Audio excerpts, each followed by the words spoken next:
Amis traders, amis investisseurs, bonsoir à tous, c'est JB de la chaîne JB Invest. Bienvenue dans cet épisode 17 prénommé Zigzag. Comme vous allez voir aujourd'hui, on a eu une journée de consolidation, pas très marquée, avant les annonces de la Fed qui seront faites dans la soirée, si ce n'est déjà faites. Donc beaucoup d'attentisme et de prudence par rapport à ces annonces. Mais avant de commencer donc ce reporting de notre stratégie que vous connaissez tous maintenant, avertissement sur les risques, investir en bourse en comporte, je ne suis pas habilité pour faire de la formation ou du conseil boursier. Tout contenu que je propose est à but pédagogique et ne doit pas être considéré comme une recommandation d'achat ou de vente de valeurs boursières. Vous êtes seul responsable des informations fournies dans cette vidéo. Pensez comme d'habitude à vous abonner et à partager si vous souhaitez suivre l'évolution de ma stratégie sur 2024. Si vous ne savez pas du tout de quoi je parle, moi c'est Jean-Baptiste et j'ai mis dans la description l'épisode de présentation, l'épisode 0, si vous voulez en savoir plus. Donc c'est parti, on va regarder sur ProRailTime, non pas Stellantis parce que c'est une opportunité, mais le CAC 40 aujourd'hui. Donc aujourd'hui, on a eu une englobante baissière, ce qui est pas très pas tip top. On voit qu'on est quand même sur le niveau d'une résistance qu'on a cassée et qui est devenue support. Donc on va voir comment ça se passe par la suite. Et donc néanmoins, ça se ressent du coup aujourd'hui sur mon portefeuille. Donc mon portefeuille Bourse Directe qui est ici. Donc aujourd'hui on a perdu 29,81 €. Nous sommes toujours en plus-value par rapport en tout cas aux positions que nous avons actuellement de 293 €. Et nous avons eu une vente aujourd'hui de Biomérieux. Biomérieux, c'est pas la première fois que j'en achète et c'est pas la première fois qu'elle me fait le coup. Alors pas dans cette stratégie, mais il y a quelques années quand j'ai acheté, c'était un peu pareil. C'est-à-dire que cette action monte et puis d'un coup elle se prend un moins 3, moins 4% et c'est fini, on sort.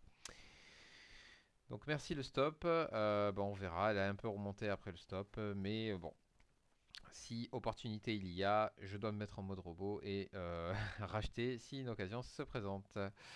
On va faire le tour donc de toutes les actions. Je vais rebasculer sur ProRailTime et c'est parti. Donc en position, en ce moment, j'ai de l'Adienne. Adienne, ça se neutralise. Vous voyez que ça monte, puis ça redescend, ça monte, puis ça redescend. Le stop est toujours à 1101,9. Pour l'instant, ça ne veut pas bouger. Ça veut me donner des sueurs froides. Bon, on laisse comme ça et on patiente. Ce n'est plus intéressant pour le moment. Air liquide, ça remonte un petit peu, mais bon, vous voyez qu'on est encore dans une zone qui n'est pas une zone de force, donc on va voir ce que ça donne par la suite. Pour l'instant, ce n'est pas intéressant, même si c'est en portefeuille, et on attend. Alten, Alten, ça monte comme une flèche. Le stop continue, je continue à remonter le stop avec grand plaisir, et donc on continue à surfer sur la tendance. Arcadis, pareil, nouveau plus bas et plus haut, de plus en plus haut. Alors quand je dis les plus bas et les plus hauts de plus en plus haut, en fait, voilà, je vais zoomer un petit peu. Sur la bougie du jour, vous avez des mèches. Alors il se trouve que cette mèche aujourd'hui est très petite, mais en gros, alors on va prendre peut-être quelque chose de mieux. Toc toc toc, ah, il me masque l'interface, voilà.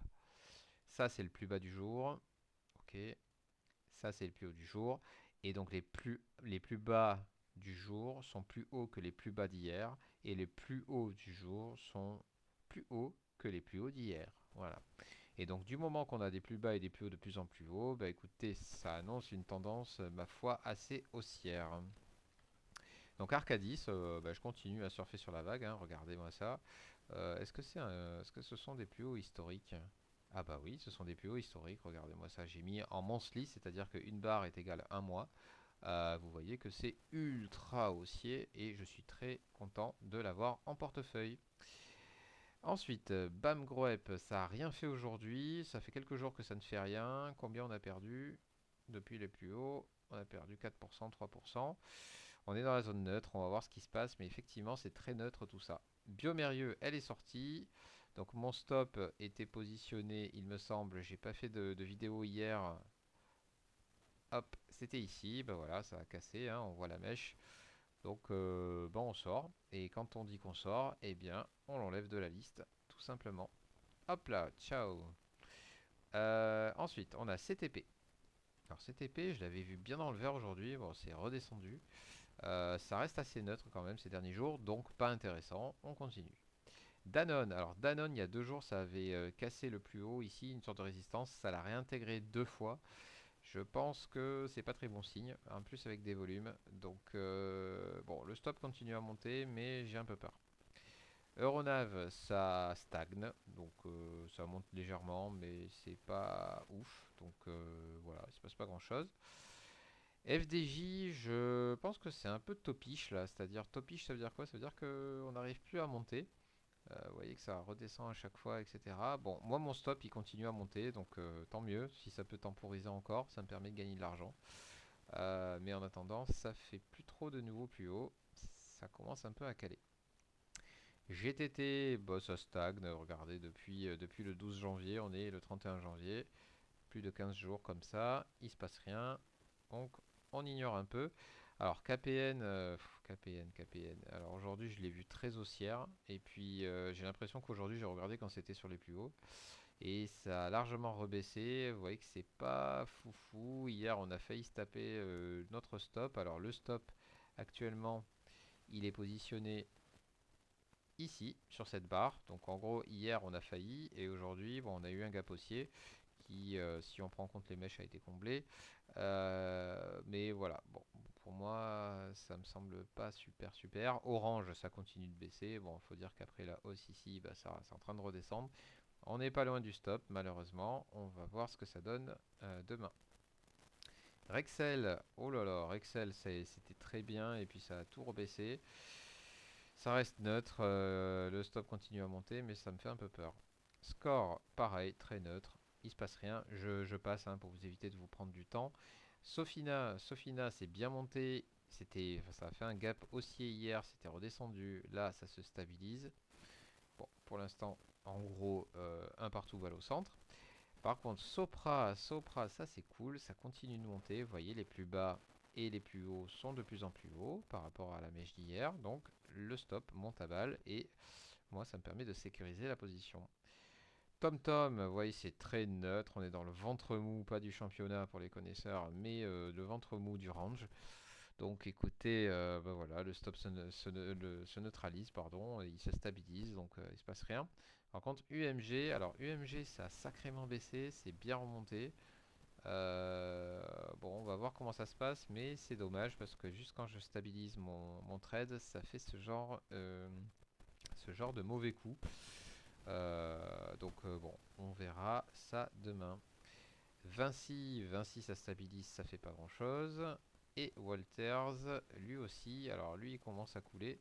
C'est dommage, le stop se stabilise en espérant que ça nous fasse une petite stabilisation sans trop de conséquences. Et voilà, c'est à peu près tout pour nos actions que nous avons actuellement en portefeuille. Et maintenant, étant donné que Biomérieux est sorti de notre liste, j'ai le choix avec le Pro Screener de ce soir entre Seb qui a fait une journée à plus 6%, certainement peut-être des annonces de résultats, je pense. La plus forte hausse, la clôture, ouais, monte après le CA et les prévisions. Donc on a Seb et ensuite on a Stellantis. Est-ce que Stellantis a publié quelque chose? Stellantis, plus forte hausse du CAC. Ok, bon voilà, là on est plus sur de l'automobile. Donc du coup, ce qu'on va faire, c'est qu'on va prendre une des deux. Donc je regarde un petit peu au niveau de la volatilité. On a 4,13 pour Seb. Pour Stellantis, on a 4,11.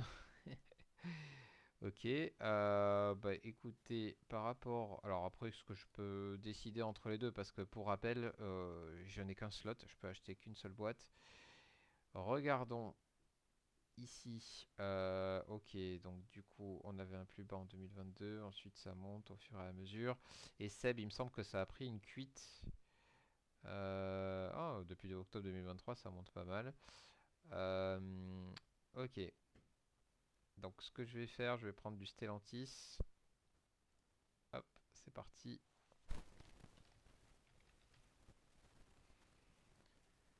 Voilà, donc 20,49 €. On va faire notre petite opération. Donc, pour rappel, je fais des ordres à 475 €. 175 divisé par 20, 9, ça nous fait 23 actions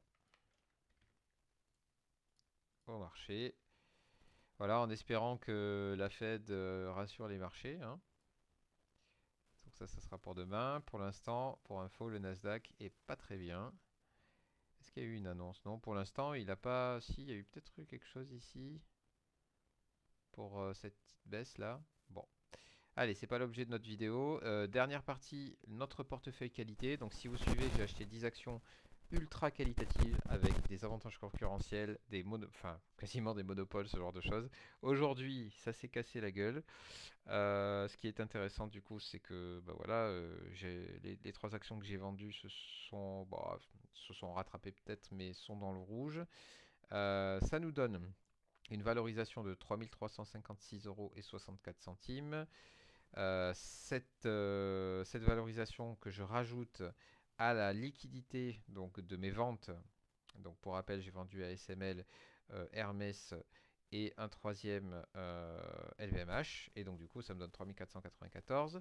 Si je fais la somme des deux, j'ai une valorisation de 6851 euros que je compare tous les jours à un ETF du SP500 et du CAC, et ça nous donne ceci, donc la courbe de mon portefeuille, la courbe bleue, et le CAC et le SP500, jaune et rouge respectivement. Et donc vous voyez que pour l'instant, le SP500 fait un peu la gueule, le CAC est monté un petit peu, alors c'est pas forcément aujourd'hui, mais c'était ces 2 derniers jours. Pour rappel, donc j'ai pas fait de vidéo hier. Et mon portefeuille se stabilise, en tout cas le portefeuille qualité. Ce qui nous donne en bassant 106.14 que je vais de ce pas faire. Voilà. Et donc ça nous donne une performance de 6,14%, en tout cas sur le mois de janvier. Donc 6,14% en 10 jours, c'est plutôt cool. Voilà, sur ce, je vous souhaite une bonne soirée. Je vous dis à demain pour un nouveau reporting de mes stratégies, extra trend et entreprises de qualité. Allez, bonne soirée à tous.